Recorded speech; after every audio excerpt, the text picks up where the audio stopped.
Australian kangaroo ninyo din na guys. So for today's vlog guys, atong i-check kung unsa mag-mate ang mga kangaroo diri sa Australia.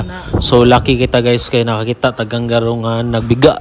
So kani guys, so ato i-close up ha. So anani magbiga ang kangaroo guys. So kanang nasa tunga guys kay mo na female kangaroo niya ang nas babaw, so mo nang male o tanawa niya. Grabe kay guys, gwapa jud ni siya nga kangaroo guys, kay tulo ka mo kangaroo nga nagkuano, nagtuyok niya, naghuwat, nagpuli-puli ra na sila guys.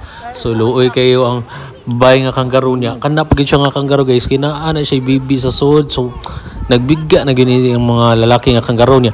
Inani sila guys, maglayat-layat guys, murag ka ng Jurassic ba guys, kay magdagan di ba?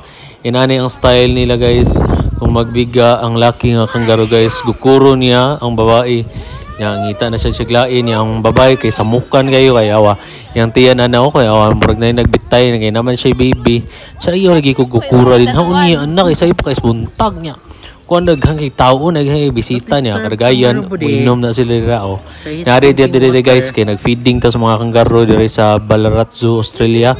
Sinani siya, close encounter ni siya sa kangaroo dire guys. So legit pwede ra mo magkaon ani nila basta na amo nilang feeds o kanina ni murag makuha na sa ninyo, palit ra sa ninyo dire niya. Pwede sa mga monit dire sa mga kilikili na sila mga sagbot aside ani murag $4 mo tingin usa ka pack ani pwede niyo i-feed sa mga kangaroo kasud ninyo dire sa Ballarat Zoo sa Australia niya.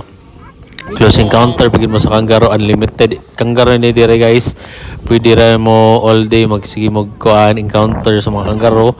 Yung mga birds na adjust na nang gani kaon na sa feed sa kangaroo. Yung mga kangaroo dire kay mo busog na kayo kay sige magkaon, daghan mo kayo magsi-feed nila. So inana guys, inani ang close encounter sa kangaroo guys. So after nila dire mo kaon ya magbiga-biga, routine na ni guys, cycle ra ni nila every day. Kuwig nila sa mga birds dire nga dire na nagstay ang mga birds kay unlimukbang man sa sila dire sa mga feed sa kangaroo. Close encounter may dagwise kangaroo guys. Hindi na siya sigbin ha. Kangaroo na siya guys. Tanawa hikap-hikap ko na ita sa kangaroo. Lawgan din nato siya. So inana sa isod ni sila brown nga paper bag. Ika ari ninyo dire nya mapalit ninyo $4 inani siya nga food para sa kangaroo.